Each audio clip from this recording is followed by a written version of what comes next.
স্বাগত খেলা যোগে আপনাদের সাথে আছি খালিদ জামিল।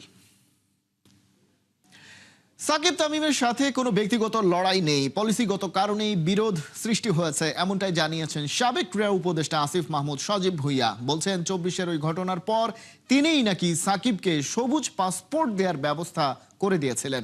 তবুও কেন সাকিব দেশে ফিরতে পারছেন না সেই ব্যাখ্যাও দেন আসিফ মাহমুদ। সাইফুল রূপকের রিপোর্ট। জন্মদিন আপা থেকে সরে আসেন এবং সেটা মানুষের সামনে স্পষ্ট করেন, তারপরেও মনে করে আমাকে গালি দিতে পারেন। সাকিব আল হাসানের পাসপোর্ট সংক্রান্ত একটা জটিলতা ছিল, আমি বিভিন্ন জায়গায় কথা বলে সলভ করে দিয়েছি। গেল বছরের 28 সেপ্টেম্বর সাকিবের স্ট্যাটাস দেখে আসিফ মাহমুদের রিয়াকশন গরম হয়ে যায় সোশ্যাল প্ল্যাটফর্ম। সাকিবের পাল্টা স্ট্যাটাসে ফুটে ওঠে সে সময়ের ক্রীড়া উপদেষ্টার জন্যই নাকি দেশে ফিরতে পারেননি সাকিব। পরদিন আবার আসিফ স্পটলাইটে, শুধু সাকিবকে নিয়েই নয়, তামিম ইকবালকে ইঙ্গিত করে লিখেও নানা সময় ফেসবুকে আলোচনায় ছিলেন আসিফ মাহমুদ। বাংলাদেশের সর্বকালের সেরা ক্রিকেটার সাকিব আল হাসান, সর্বকালের সেরা ব্যাটার তামিম ইকবাল, দুজনের সাথেই আপনার একটা লড়াই চলছে। সোশ্যাল প্ল্যাটফর্মে দেখা যায় এই ভক্তরা, তাদের ভক্তরা কিন্তু আপনার এগেনস্টে চলে গিয়েছে আপনার বেশ কয়েকটা কথাতে বা স্ট্যাটাসে। এটা আমার কোনো ব্যক্তিগত লড়াই না এবং আমি এটাকে ব্যক্তিগত বলেও মনে করি না। সাকিব আল হাসানের ভক্তরা যারা আছেন তারা আমাকেই একমাত্র দোষারোপ করেন। আমার তো পলিসি অনুযায়ী আমি চলি, আমার নিজের লোকও যদি আমার উপরে ক্ষুব্ধ হয় তারপরেও আমার পলিসি অনুযায়ী চলতে হবে এবং সেই জায়গা থেকে এটা একটা পলিসির জায়গা থেকে বিরোধ, এটা কোনো ব্যক্তিগত জায়গার বিরোধ না। আমার বক্তব্যটা তাদের কাছে রাখা প্রয়োজন, তারা যদি তারপরেও মনে করে আমাকে গালি দিতে পারেন, তাদের ওই স্বাধীনতা আছে, আমরা বাক স্বাধীনতায় বিশ্বাস করি। সরকারে থাকতেও এমন কোনো ইনস্ট্যান্স নাই যে কেউ আমাকে গালি দিয়েছেন, ট্যাগ করে গালি দিয়েছেন, আমি তার বিরুদ্ধে কোনো ব্যবস্থা নিয়েছি বা কিছু করেছি। 21 মাস হলো, অর্থাৎ 2024-এর 2রা জুলাই দেশ ছেড়েছিলেন সাকিব। 24-এর অক্টোবরে এবং 26-এর মার্চে দুবার তার দেশে ফেরার সম্ভাবনা উকি দিয়েছিল। জন্মভূমিতে ফিরতে কোথায় বাধা সাকিবের? তিনি তার মামলাগুলো ফেস করে আসেন প্রপারলি এবং তিনি তার যেই রাজনৈতিক অবস্থান পূর্ববর্তী সময়ে ওই যে শুভ জন্মদিন আপা থেকে সরে আসেন এবং সেটা মানুষের সামনে স্পষ্ট করেন, তাহলে আমার মনে হয় যে ডিউ প্রসেসের মধ্য দিয়ে হলে তো আসলে সমস্যা নেই। কিন্তু ওই ডিউ প্রসেস ফলো না করে আমার মনে হয় না তিনিও আসবেন, কারণ তারও ভয় আছে ওই মামলাগুলোর বিষয়ে। এটা হয়তো অনেকেই জানেন না, সাকিব আল হাসানের পাসপোর্ট সংক্রান্ত একটা জটিলতা ছিল, তখন যখন প্রসেসটা চলছিল এবং একটা গুডউইল ওনার মধ্যে আমরা দেখেছি, ওনার সেই জটিলতা কিন্তু আমি বিভিন্ন জায়গায় কথা বলে সলভ করে দিয়েছি। উনি ট্রাভেল করতে পারছিলেন না এক দেশ থেকে আরেক দেশে, ওই যে red passport and green passport সংক্রান্ত যে জটিলতাটা ছিল এবং পাসপোর্টলেস হয়ে যাওয়ার মতো একটা শঙ্কা তৈরি হয়েছিল, তো সেটা বিসিবি বোর্ডের কয়েকজন উদ্যোগ নিয়ে এবং মন্ত্রণালয়ের উদ্যোগ নিয়ে কিন্তু সমাধান করে দিয়েছিল। তো গুডউইলটা ছিল আমাদের জায়গা থেকে, কিন্তু আমরা ওই পরিমাণ আসলে সহযোগিতাটা অপর প্রান্ত থেকে পাই নাই, যেটা পেলে আসলে এই প্রসেসটা করা যেত। কোনো ফরম্যাট থেকেই এখনো অবসর নেননি সাকিব আল হাসান। ক্রিকেটার সাকিবের স্বপ্ন এখন একটাই, দেশের মাঠ থেকে খেলাটাকে গুড বাই জানানো। এখন পর্যন্ত 2024-এর সেপ্টেম্বরের কানপুর টেস্ট হয়ে আছে তার শেষ আন্তর্জাতিক ম্যাচ। সাকিব আল হাসান চান তার মামলাগুলো উঠায় দেওয়া হোক, তারপরে তিনি আসবেন। Is that possible? এটা কারোর জন্য পসিবল না। এটা তারকেই ফেস করতে হবে। এটা ক্রীড়ামন্ত্রী বা সরকারও যদি করতে যায় তাহলে এটা সরকারের বিচার বিভাগের উপরে কিংবা পুরো বাংলাদেশের সিস্টেমের উপর হস্তক্ষেপ হবে। সাইফুল রূপক, 71। বড়দের দিনেও মিটিং প্রিমিয়ার লিগ নিয়ে মহা সিরিয়াস তামিম ইকবালের অ্যাডহক কমিটি। 8 ভেন্যু চূড়ান্ত করেছে গ্রাউন্ডস কমিটি। খেলা হবে 6 মাঠে। দ্রুতই অবহেলিত আন্তর্জাতিক ভেন্যুগুলোতে খেলা ফেরাতে চায় বিসিবি, সেজন্য দ্রুতই দরকারি সব পদক্ষেপ নিচ্ছে নয়া গ্রাউন্ডস কমিটি। নাইহান বিন জসিমের রিপোর্ট।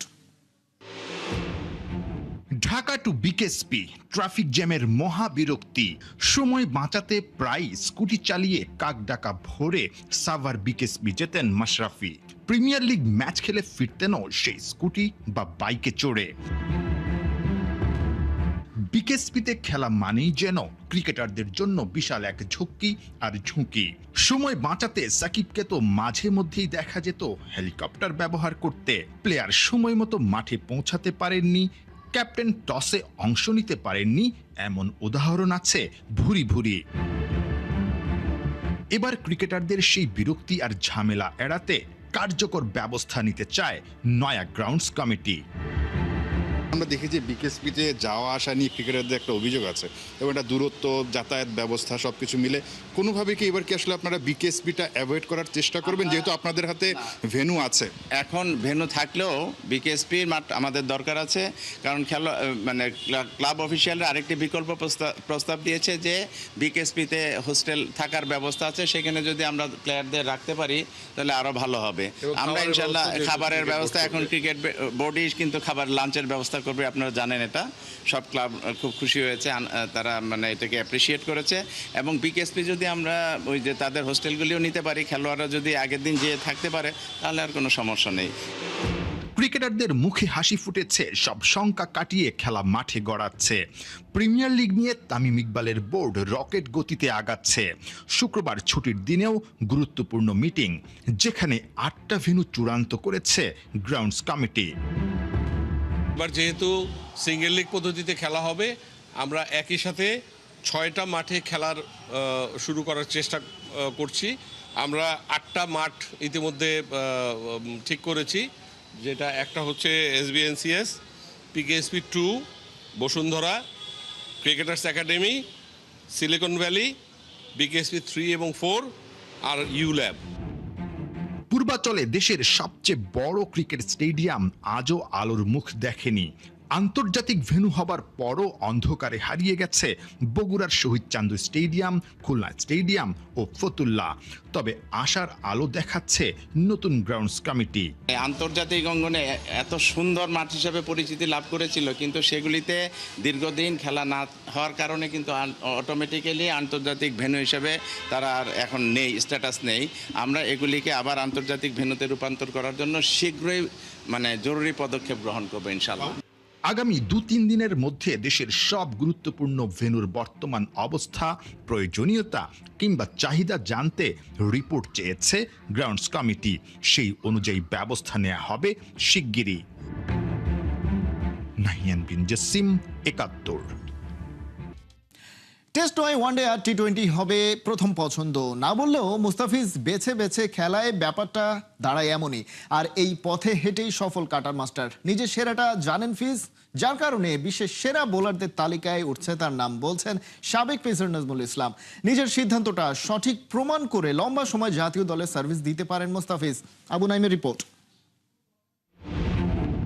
কথা বলে না শিল্পী, তুলিতেই ফুটিয়ে তোলে সব সৌন্দর্য।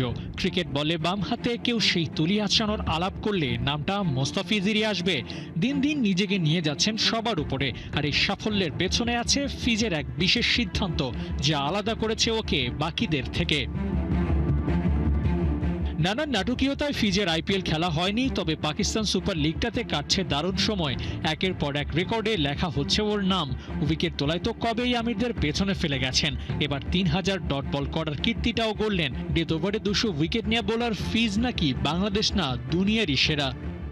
যদি 4-5 বছর দেখেন, আমি মনে করি 4-5 জন না, যদি আমি বলি যে বুমরা, মুস্তাফিজ, যদি ওয়ার্ল্ড ক্রিকেটে তিনটা যদি বলতে হয়, 3টা বলার যদি কাউন্ট করে, আমি মুস্তাফিজ একজন। আর ওর যে আপনি যারা ওকে বলছেন যে ও শান্তশিষ্ট, ও সবসময় যেহেতু ওর কাছ থেকে আমরা দেখছি, ও সবসময় নিজের ভিতরে থাকতে চেষ্টা করে। বেছে বেছে 2 ফরম্যাট খেলায় মোস্তাফিজকে নিয়ে আক্ষেপ করতেন অনেকেই।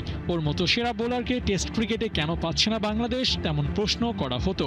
তবে এসব কানে না নিয়ে ফিজ নিজের সিদ্ধান্তেই ছিলেন অটল। টেস্টের ধকল এড়িয়ে কেবল ওয়ানডে আর টি20 বেছে নেয় বাকি 2 ফরম্যাটে সফল ফিজ। ও জানে কি করতে হয়।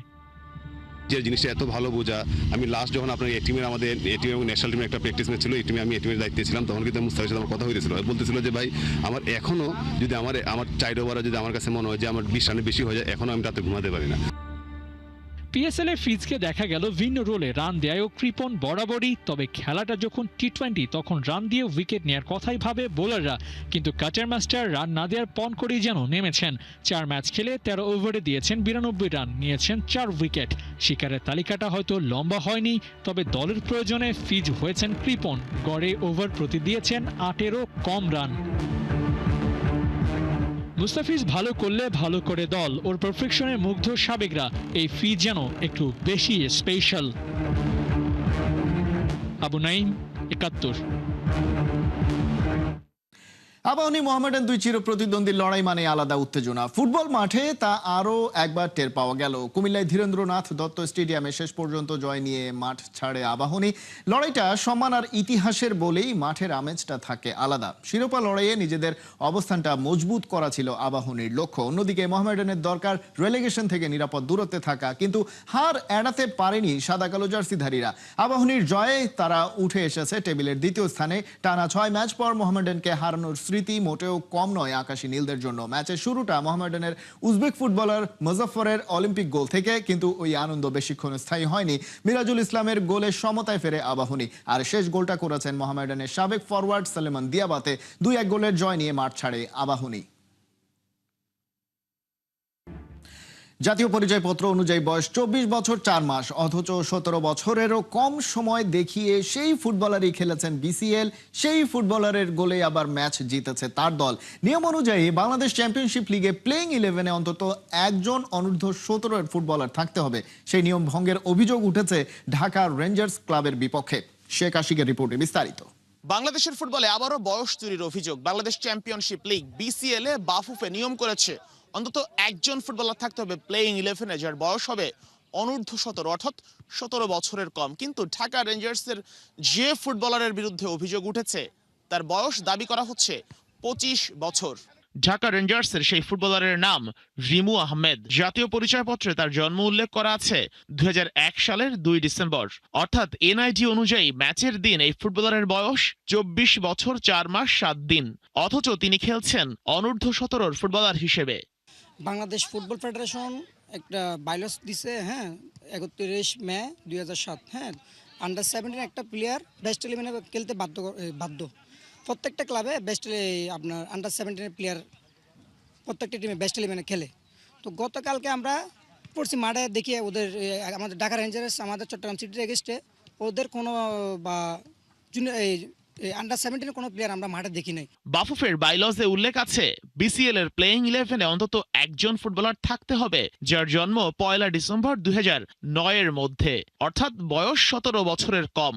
প্লেয়ার লিস্টে আন্ডার এজ ফুটবলারদের নামের পাশে আছে তারকা চিহ্ন, যেখানে স্পষ্ট দেখা যাচ্ছে পাশে স্টার থাকা একাদশে সুযোগ পাওয়া একমাত্র ফুটবলারই এই রিমু।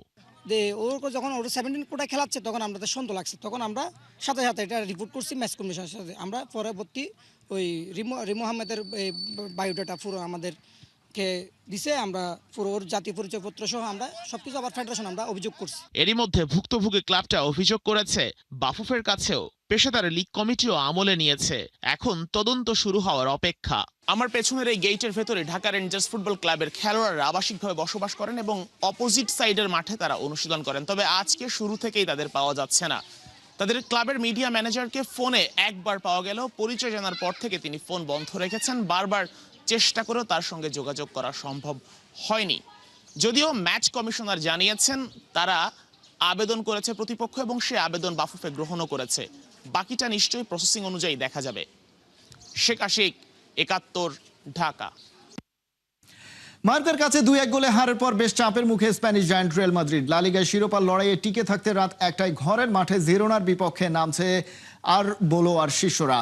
টেবিলের শীর্ষে থাকা বার্সেলোনার চেয়ে 7 পয়েন্ট পিছিয়ে থাকায় লস ব্ল্যাঙ্কোসদের জন্য প্রতিটা ম্যাচই এখন ফাইনাল। মায়োর্কার মাঠে হারের ধাক্কা কাটিয়ে ঘুরে দাঁড়াতে চায় কারভাহালরা। তবে চ্যাম্পিয়ন্স লিগে বায়ার্নের বিপক্ষে ফিরতি লেগের ভাবনাও মাথায় রয়েছে কোচ আরবেলোয়ার। ইনজুরি ধাক্কা এখনো পুরোপুরি কাটিয়ে উঠতে না পারায় আজ মাঠে নামছেন না থিবো কোর্তোয়া। অন্যদিকে মাঝ মাঠের কারিগর বেলিংহাম থাকছেন একাদশে। আক্রমণ ভাগের ভ্রমর ভিনিসিয়াস ও এমবাপেও খেলবেন ম্যাচের শুরু থেকেই।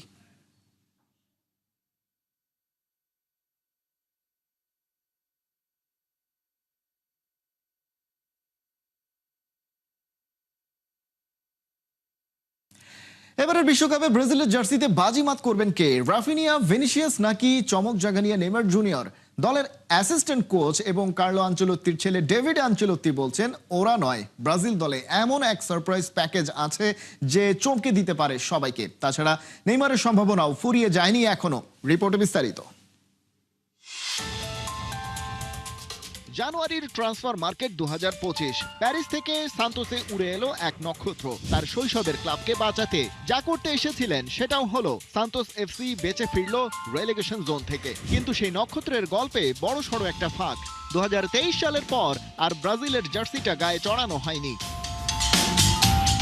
দেশের ইতিহাসের সর্বোচ্চ গোলদাতা খেলতে পারেননি এত লম্বা সময়। তার কারণ ইনজুরি। 17 মাস পর একটা সম্ভাবনা জেগেছিল, স্কোয়াডে নাম উঠলেও মাসেল ইনজুরিতে সেটা উইথড্র করে নিতে হয়। সেই নেইমারের এখন কি হাল? দলের প্রত্যেকের সাথে 1-to-1 কমিউনিকেট করেন অ্যাসিস্ট্যান্ট কোচ ডেভিড আনচেলত্তি। বাবা হেড কোচ বলেই তার কথার একটা বাড়তি গুরুত্ব তো আছেই। বিবিসি রেডিও 5-এর এক পডকাস্টে জুনিয়র আঞ্চেলত্তি বলছেন এটা শেষ পর্যন্ত ম্যানেজারের সিদ্ধান্ত, তিনি ঠিক করবেন। আঞ্চেলত্তির হাতে যথেষ্ট সময় অবশ্য আছে, কারণ স্কোয়াড চূড়ান্ত করা যাবে মে মাসের 18 তারিখ পর্যন্ত। তার আগে নেইমারেরও সুযোগ থাকছে নিজেকে প্রমাণ করে ন্যাশনাল টিমে খেলার যোগ্যতা অর্জন করার। ডেভিড আঞ্চেলত্তি যাই বলুক, সবাই জানে নেইমারকে এবারের বিশ্বকাপ খেলতে হলে রীতিমতো মিরাকেল ঘটাতে হবে। সম্ভাবনা খুবই কম, তবে এই ব্রাজিল দলটা মোটেও কোনো ওয়ান ম্যান আর্মি নয়। এই জেনারেশন কম বয়সেই সারা দুনিয়ার ক্লাব ফুটবলে দাপিয়ে বেড়াচ্ছে। দরকার সঠিক দিক নির্দেশনা আর একজনের সাথে আরেকজনের মানিয়ে নেয়া।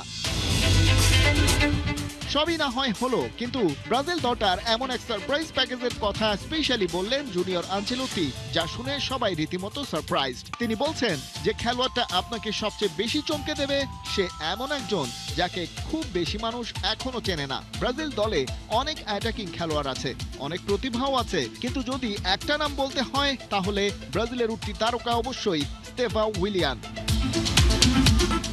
এস্তেভাও লাস্ট সামারে 29 মিলিয়ন পাউন্ডে ব্রাজিলিয়ান ক্লাব পালমেইরাস থেকে চেলসিতে আসেন।